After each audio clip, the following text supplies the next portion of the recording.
Looking back on it, she made a mistake. A big one. And what happened after? Let's just say she literally paid the price. But hey, let me back up a bit and start from the beginning. Before we dive in, real quick. Where you're tuning in from today?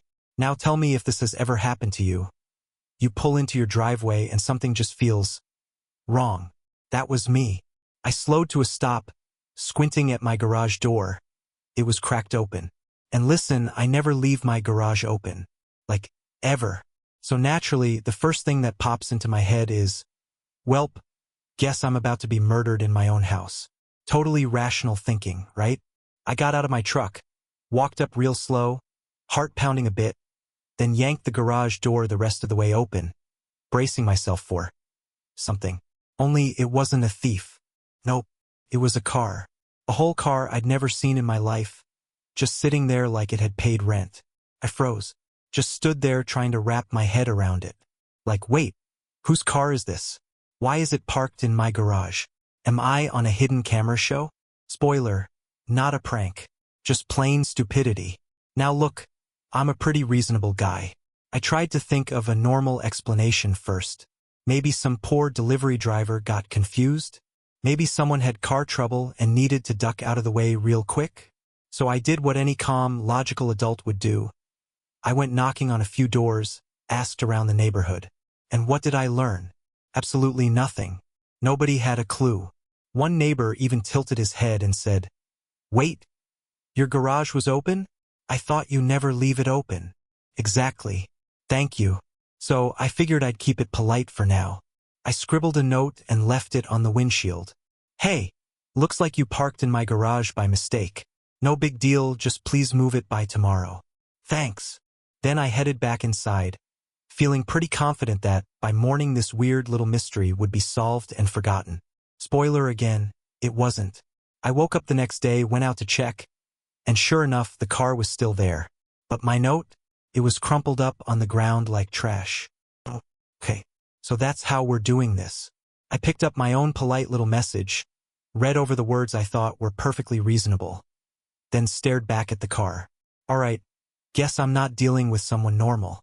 So I pulled up my security cam footage, curious who this mystery lunatic might be. And the second I saw what played on the screen, I had to hit pause. I needed a full minute just to absorb the pure stupidity unfolding before my eyes. It was Karen. Of course it was Karen. Vice President of the HOA. Neighborhood tyrant. Full-time menace. Same Karen who once fined a neighbor because his mailbox was the wrong shade of beige. Same Karen who called the cops on a little girl for using sidewalk chalk. And now, she had strolled right into my garage like she owned the block. But here's what really got me. She didn't just drive in like any other person might. No, she walked in first, looked around, inspected the space like she was buying real estate, nodded, then casually walked back out, drove her car in, locked it, and strolled away like she just claimed some unmarked territory. I sat there watching the footage, completely baffled. So, I did what any totally normal, extremely calm individual would do. I stormed over to her house. I knocked. Karen opened the door like I was the one wasting her time. "Yes?" she said, like I was interrupting her royalty. "Don't yes me, Karen," I snapped, folding my arms. "There's a car in my garage." She blinked at me, and I inhaled slowly, trying not to lose it. "It's your car, Karen." She shrugged like it was no big deal. "Oh yeah, I needed a place to park. It's just temporary." "Ah, right?" I said, smiling through clenched teeth. "So this is temporary trespassing. Got it. Cool. When are you planning to move it?" She tilted her head, gave me this smug little smirk. "Whenever I feel like it." And then, get this. She actually had the nerve to say, "The HOA approved it." "Oh, the HOA approved you stealing my garage?" At that point, I had to leave. Not because I was done, but because I was 2 seconds away from saying something that would get me arrested. I turned on my heel, stormed back home, grabbed my phone, and immediately called the HOA. And guess what? They knew nothing about it. Karen had lied. Flat out fabricated the whole thing. What she didn't know was that she had just picked the wrong guy to mess with. and she had no idea what was coming for her next. Now let me tell you something. Karen thought she had the upper hand. She figured she could walk all over me like I was some doormat, but what she didn't realize was that was about to blow up in her face. She'd taken over my garage like it was a personal parking spot, flat out refused to move her car, and made up a story about the HOA giving her permission. And now she was lounging on her porch with a cup of coffee in hand, grinning at me like I was her morning entertainment. Yeah, that wasn't going to cut it. So I did what any sane, reasonable person would do in a situation like this. I called a tow truck. I mean, that's the protocol, right? Someone parks illegally, you get them towed. End of story. Easy. Except, not when you're dealing with someone like Karen. Because nothing is ever simple with a full-time neighborhood lunatic. 15 minutes later, the tow truck rolled up. Big guy behind the wheel, grease on his shirt, and a look in his eyes like he'd seen every flavor of stupid this world had to offer. He stepped out, gave me and the car a quick glance, and nodded. Illegally parked, he said, like it was just another Tuesday. Oh yeah, I said, arms crossed. Very illegally. He grinned. All right, let's get her out of here. And for a second, I thought I had one. But then, cue the chaos. Karen came storming down her front steps like a peacock on a rampage.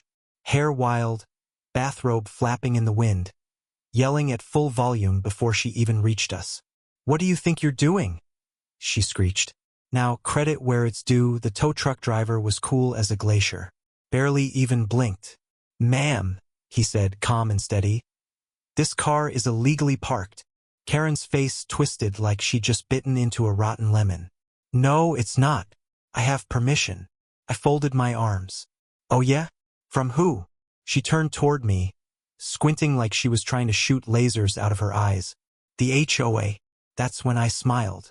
Funny, I said, because I already called them. They have no idea what you're talking about.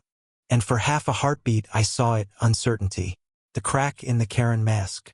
But if there's one thing you gotta know about people like her, it's this. They don't admit when they're wrong. No. They double down. She turned back to the tow truck guy, puffed up like she was about to sue the entire planet. You can't tow this car, she snapped. I'll have your company banned from this entire neighborhood. The driver let out a long sigh and looked over at me. You got proof this is private property? I gestured around casually. See this garage? See this house? All mine. He nodded. That's all I need. He reached for the tow controls, and that is when Karen completely lost her mind. I swear to you, she threw herself in front of the tow truck like she was protecting the last unicorn on earth. She planted herself between the truck and her car, arms spread wide like some kind of deranged human shield. You touch this car, she shouted, and I will sue you, sue him, for removing her car from my garage. I sighed and pinched the bridge of my nose. Karen, move. She smirked. Make me. At this point, the tow truck driver looked like he was seconds away from quitting his entire profession and becoming a monk. He turned to me, rubbed his face and said, Look man, I'd love to help.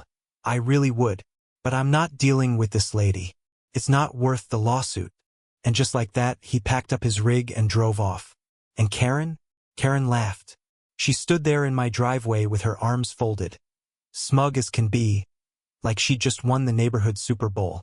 You can't do anything, she said, tilting her head in that annoying little way. You might as well get used to it. I took a deep breath, then another, because if I'd said out loud what I was really thinking, I'd be behind bars. Fine, I thought. She wants to play dirty? Then I'll play dirtier. I pulled out my phone. All right, I said out loud, mostly for her benefit. I'll just call the police. And for the first time since this started, Karen actually looked nervous. It was just for a second, but I saw it, that little flicker of panic. Then she smirked again. Go ahead, she said. They won't do anything. And you know what? Karen wasn't wrong. The police showed up about 30 minutes later. 2 officers, both friendly enough, looked like they'd seen a few neighborhood squabbles in their day.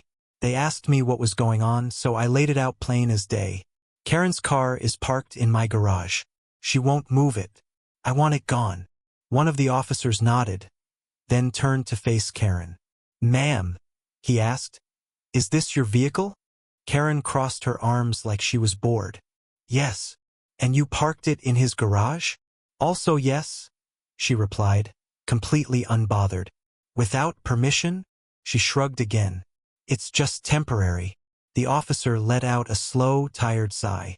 Then he turned back to me. And right then, before he even opened his mouth, I could feel it coming. I knew I was about to lose this round.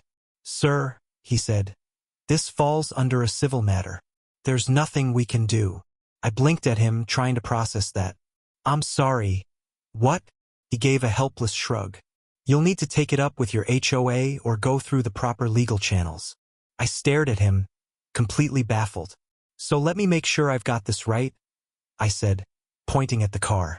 "This is my garage?" "Yes," he confirmed. "And that," I continued, "is not my car?" "Nope." "And she just admitted to parking it here without asking me?" "Correct." I threw my hands in the air. "So why is she allowed to leave it here?" Another sigh from the officer. "Because it's a civil issue, not a criminal offense." I stood there in stunned silence, trying to wrap my head around the logic. I looked over at Karen, and there she was, smiling like a cartoon villain who just won the season finale. She even had the nerve to wave at me, all smug and superior, like she just conquered my garage on behalf of the HOA empire. The tow truck was gone. The police couldn't help. And Karen? She stood there grinning like she'd just claimed victory in some twisted suburban war. She really believed she had me. But here's what folks like her never seem to realize. When a Karen gets too cocky, she gets sloppy. And when they start slipping up, that's when everything starts falling apart. Because what Karen didn't know was her little victory dance. That was just the prelude. She looked me in the eye, still smirking, and said, "Go ahead, try something." "Oh, Karen, you should have never said that." So I went back inside, grabbed a fresh cup of coffee, sat down at my desk, and did what any thoroughly reasonable, completely calm person would do. I spent the next 4 hours angrily Googling. And let me tell you something, when you combine caffeine, spite, and a Wi-Fi connection, that's when legends are born. I dug deep, deeper than I've ever gone. I read up on property laws, homeowner rights, trespassing statutes, you name it, I was in the legal rabbit hole. And then, I found it. A beautiful, glorious, life-changing loophole. A way to not only get rid of Karen's car legally, but to have it scrapped. As in, turned into a shiny metal cube of regret. See, in my state, if someone leaves a vehicle on your private property without permission for a certain period of time, it can be classified as abandoned. And once a car's officially abandoned, you can legally dispose of it, sell it, scrap it, wave goodbye to your problem forever. I leaned back in my chair and just stared at the screen, my heart full of vengeance and joy. Then, in what may have been the slowest, most villainous grin I've ever managed, I whispered, "Oh, Karen, you're about to learn today. The process, stupid simple. 3 steps.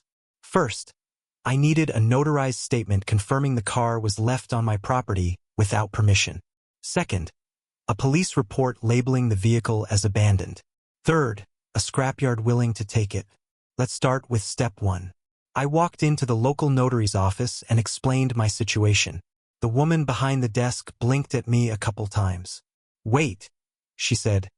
"Someone parked in your garage, and they refused to move it?" "Yep," I said, trying to keep a straight face. She stared at me like I just told her Bigfoot was living in my attic. Then, slowly, she broke into full-on, red-faced, wheezing laughter. "Oh, honey," she finally said, wiping a tear. "That's the dumbest thing I've ever heard. Hang on. I'll get the paperwork." 5 minutes later, step 1 was officially done. As for step 2, technically I already had a police report, but it wasn't worded quite the way I needed. So, I picked up my phone and dialed the non-emergency police line. "Hi," I said real casual. "I need to file a report for an abandoned vehicle." So I say to the operator, cool as can be, "Yeah, I need to file an abandoned vehicle report." And immediately, I could hear the suspicion in her voice. "Okay, where's the vehicle located?" In my garage, I told her. There was a long pause on the other end. Then slowly, like she wasn't sure if she heard me right. Sir, are you saying someone abandoned their car inside your garage? Yup, I said, completely deadpan. Another stretch of silence. Then finally, she chuckled. All right, I've got to hear this one.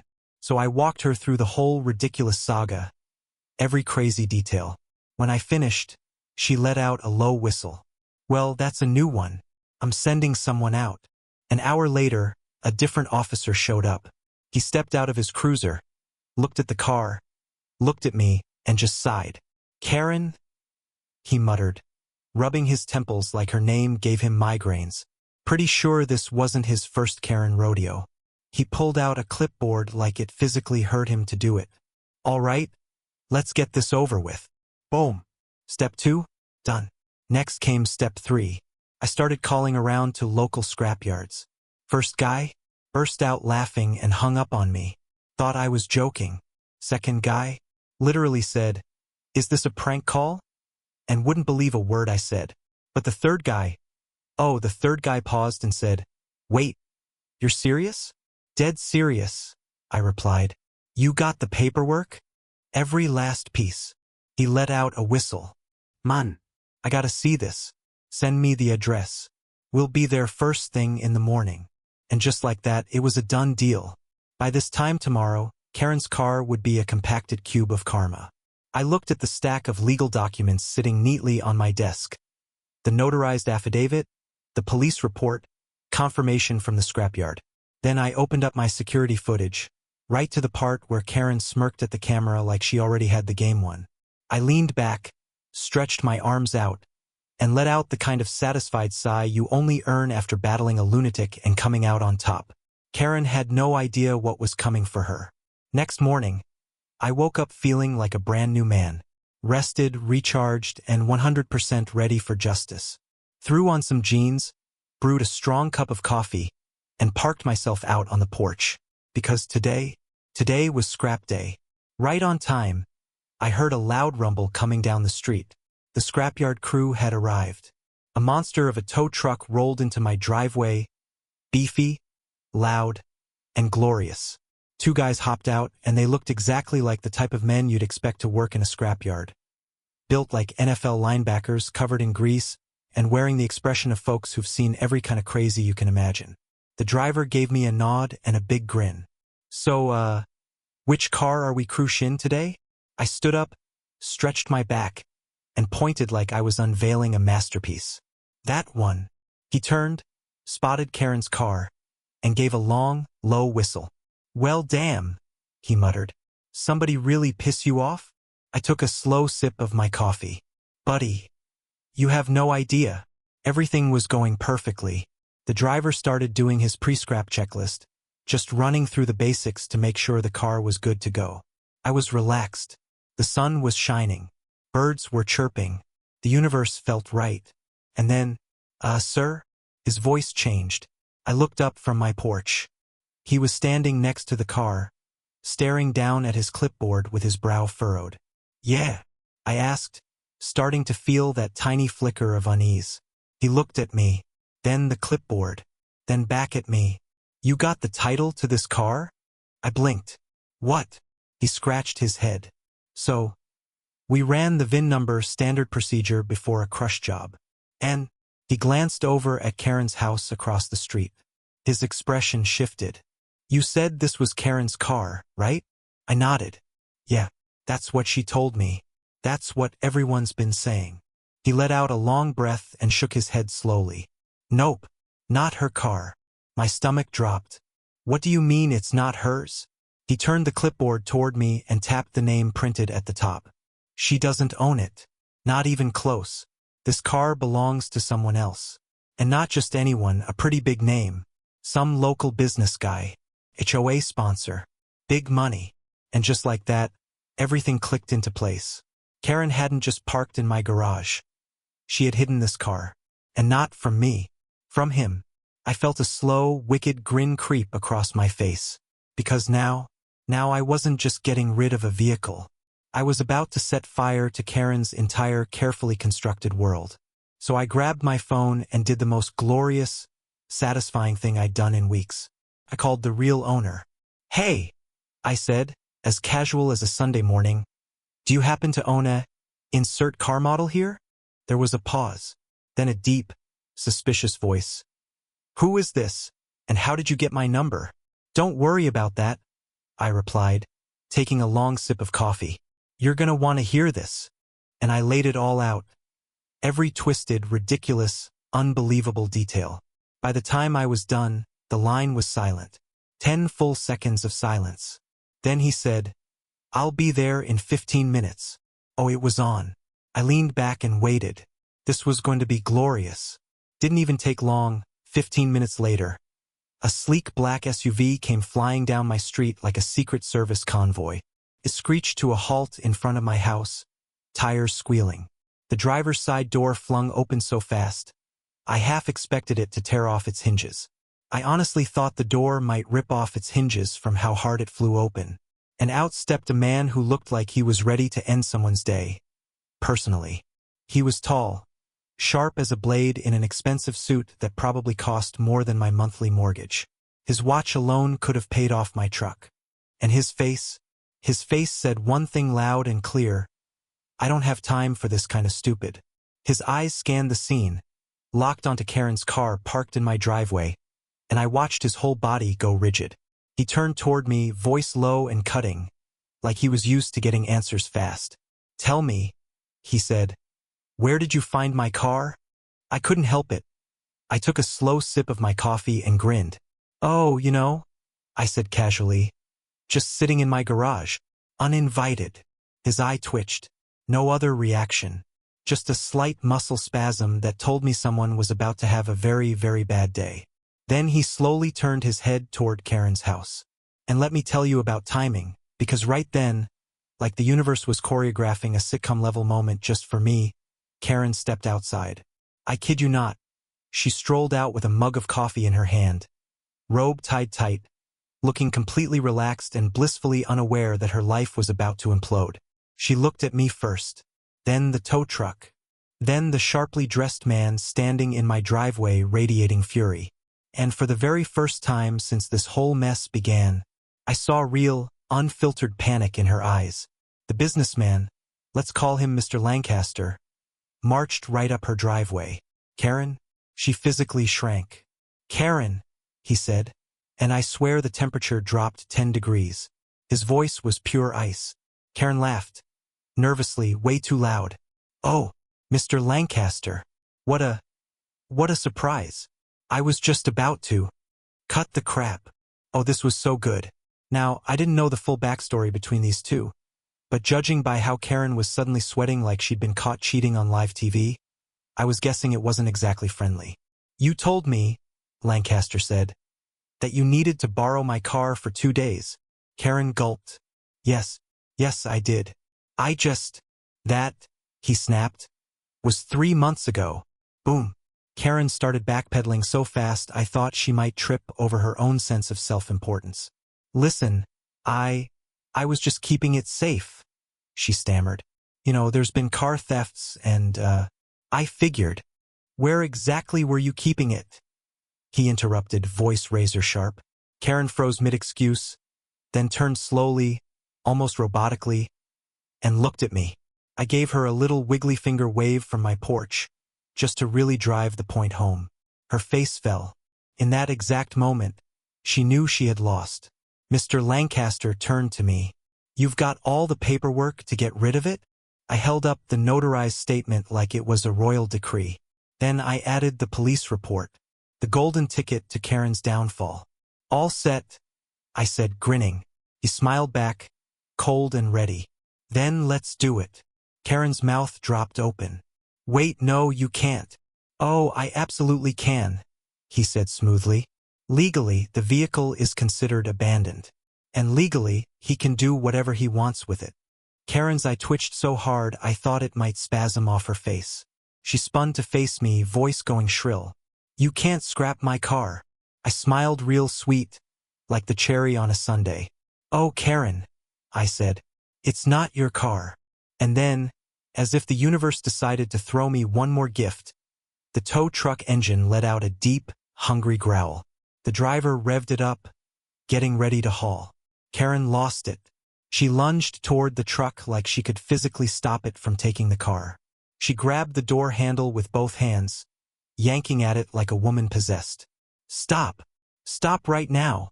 she screamed, wild-eyed. The driver rolled down his window, looked down at her with the calm confusion of a man watching someone wrestle a vending machine. "Lady," he said, "you touch my truck again and you're getting towed next." I almost spit out my coffee laughing. Mr. Lancaster didn't even blink. His face was carved from stone. "Karen," he said, sharp and final. "Let go of the truck." She didn't move, so he calmly pulled out his phone and started dialing. "Fine," he said. "Let's see how you feel about the police getting involved again." And right then, that was the moment it hit her. That was when she realized she was completely, absolutely, spectacularly screwed. She let go of the truck like it had suddenly turned molten hot, staggered back a few steps, face pale, hands shaking. You could almost see it. Karen's brain firing on all cylinders, gears grinding away, scrambling to figure out some last-minute excuse, some desperate way to wiggle out of the mess she'd made. But then the tow truck roared to life and started moving. Karen let out this horrified, high-pitched shriek, like someone had just unplugged her from the HOA power grid. And me? I just leaned against my porch railing, coffee in hand, soaking it in like the warmest sunrise. There it was, the most beautiful scene I'd ever witnessed. Karen screaming, the car being dragged down the driveway, Mr. Lancaster already plotting legal revenge, and me, sipping my coffee, living my absolute best life.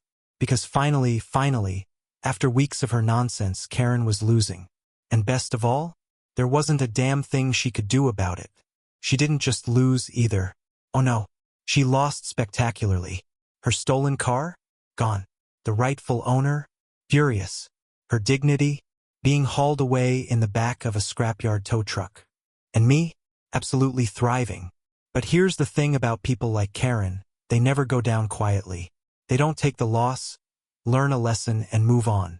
Nope, they go out swinging, screaming, and blaming everyone but themselves. So of course, this wasn't over. Not yet. After that glorious, catastrophic meltdown in my driveway, Karen stormed back into her house and slammed the door with so much force I genuinely thought the siding might come loose. Then she disappeared. For a full 24 hours. And let me tell you, best day of my life. But the next morning, oh, she came back swinging.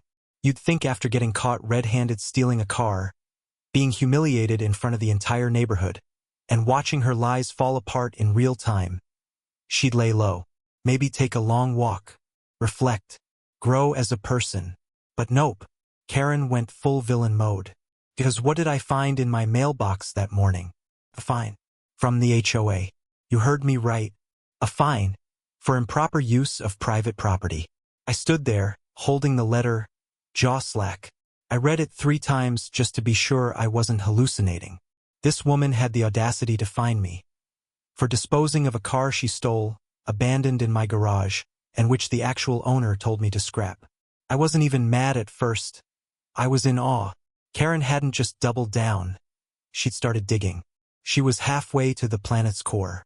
Naturally, I did what any halfway rational person would do. I took that letter, marched straight over to the HOA office, and slapped it down in front of the president like I was presenting Exhibit A in a criminal trial. "What is this?" I asked, not even trying to hide the frustration. Mr. Peterson, the HOA president, picked up the letter, skimmed it, and let out the longest, most exhausted sigh I've ever heard from a grown man. Because here's the secret no one says out loud. Nobody liked Karen. Not me. Not the neighbors. Not even the other HOA members. She was a walking migraine, always filing complaints, throwing fines around like confetti, covering for her buddies while nitpicking everyone else. But this was too far. Mr. Peterson pinched the bridge of his nose and muttered, "All right. That's it." Then, right in front of me, he reached into a drawer and pulled out a thick folder. And that folder? It was Karen's greatest hits. Years of complaints, false reports, abuse of power, little cover-ups for her friends. And now, documented fraud. That fine she issued me? The last straw. That same evening, the HOA called an emergency meeting. And man, it was glorious. Karen stormed in like she was ready to sue the entire planet. She barely sat down before launching into a shouting match. "This is harassment," she screamed. "I am the HOA. Oh, sweetie, not for long." Mr. Peterson stood up, holding that fat stack of complaints. Then he pulled out the police report. Then he held up the notarized statement. Then, like a judge reading the charges, he started listing everything out loud. Karen's face went through the stages of grief in under a minute. Bright red, then pale, then ghost white. Her mouth opened and closed like she was trying to speak, but no words would come. Finally, Mr. Peterson cleared his throat. "We, the HOA board," he said, "hereby remove Karen from her position, effective immediately." Boom. Unanimous vote. No hesitation. Karen, fired. Right there in front of half the neighborhood. And the cherry on top, that ridiculous fine she hit me with, tossed out. In fact, the HOA went a step further. They apologized. Formally. Sent me a letter thanking me for exposing her mess. It was delicious. Karen, she was done. Now, any normal person in her shoes might have cut their losses and left. Maybe started over somewhere fresh. But Karen stuck around for 2 more miserable weeks, stomping around the block like a dethroned queen, hoping things would magically go back to the way they were. But they didn't. People stopped listening to her. Neighbors ignored her. She called the HOA her old kingdom, and guess what? They ghosted her. She was nothing now, and it was eating her alive. Then, one morning, I stepped outside and saw the most beautiful sight. A moving truck, parked right in front of Karen's house. And there she was, loading up boxes, scowling like she'd just been personally betrayed by the entire neighborhood, muttering to herself, slamming things around like a tragic villain from a soap opera. I stood on my porch, arms crossed, just watching, drinking it in. Then, as she heaved the last box into her car, she glanced up and spotted me. Our eyes met. She glared. I smiled. Then I gave her a little wave. "Drive safe, Karen." She huffed, slammed her car door like it owed her money, and sped off without a word.